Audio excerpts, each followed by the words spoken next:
জাতীয় নাগরিক party NCP Chatkhil উপজেলার পক্ষ থেকে এনসিপির প্রথম প্রতিষ্ঠা বার্ষিকী উপলক্ষে আজকের এই ইফতার মাহফিলে উপস্থিত আছেন জাতীয় নাগরিক পার্টি এনসিপি নোয়াখালী জেলার যুগ্ম আহ্বায়ক ইঞ্জিনিয়ার মোহাম্মদ হানিফ ভাই এবং উপস্থিত আছেন এনসিপি নোয়াখালী জেলার যুগ্ম সাংগঠনিক সম্পাদক বেলাল হোসেন ভাই সহ আজকের মাহফিলের সম্মানিত অতিথিবৃন্দ, সবাইকে আমার আন্তরিক সালাম ও শুভেচ্ছা। আসসালামু আলাইকুম।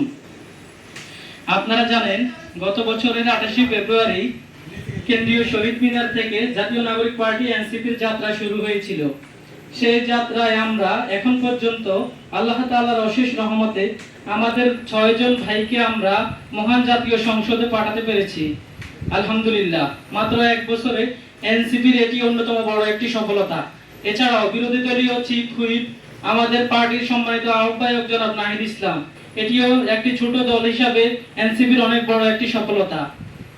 তাছাড়াও জাতীয় নাগরিক পার্টি এনসিপি মাত্র এক বছরের পথ চলায় মহান জাতীয় সংসদে 6 জন প্রতিনিধি প্রেরণের মাধ্যমে বাংলাদেশের তৃতীয় বৃহত্তম রাজনৈতিক শক্তি হিসেবে আবির্ভূত হয়েছে। মহান আল্লাহ তাআলার দরবারে আমরা কৃতজ্ঞতা ও শুকর আদায় করছি, আলহামদুলিল্লাহ।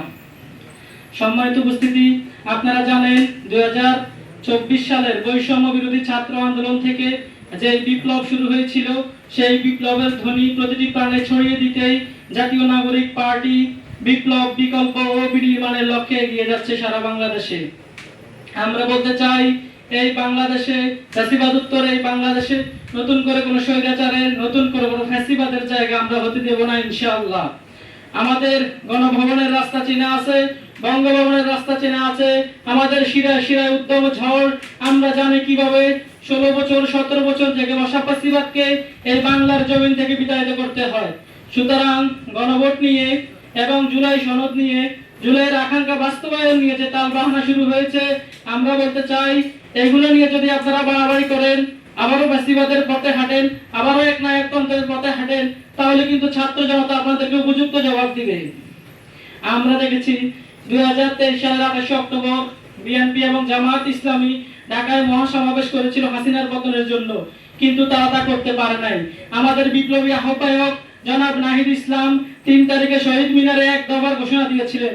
তিনি বলেছিলেন, এখন থেকে আমাদের আর কোনো দাবি নেই, এখন থেকে আমাদের দফা একটাই, সেটা হচ্ছে এক দফা স্বৈরাচারের পতন।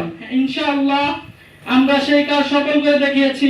আমরা স্বৈরাচারের পতন করিয়ে দেখিয়েছি। আমরা দেখিয়েছি কিভাবে এই তরুণ প্রজন্ম, কিভাবে এই ছাত্র সমাজ, কিভাবে এই যুব সমাজ ফ্যাসিবাদকে রুখে দিয়েছে এবং ফ্যাসিবাদ মুক্ত একটি বাংলাদেশ বিনির্মাণের জন্য নিজেদের তাজা রক্ত ঢেলে দিয়েছে। আমরা শহীদ হাদি ভাইয়ের উত্তরসূরি হিসেবে বলতে চাই, আমরা চাই না এই বাংলায় আবার কোনো ফ্যাসিবাদ ফিরে আসুক। আমরা চাই না এই বাংলায় আবার কোনো একনায়কতন্ত্র কায়েম হোক। আমরা চাই না কোনো স্বৈরতন্ত্র কায়েম হোক।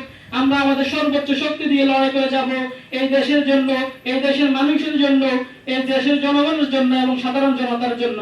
আমাদের এই লড়াই চলবে, আমাদের লড়াই চলছে। ইনশাআল্লাহ হাদি ভাইয়ের হত্যার বিচার আমরা নিশ্চিত করব। এই দেশের মানুষের অধিকার আমরা নিশ্চিত করব।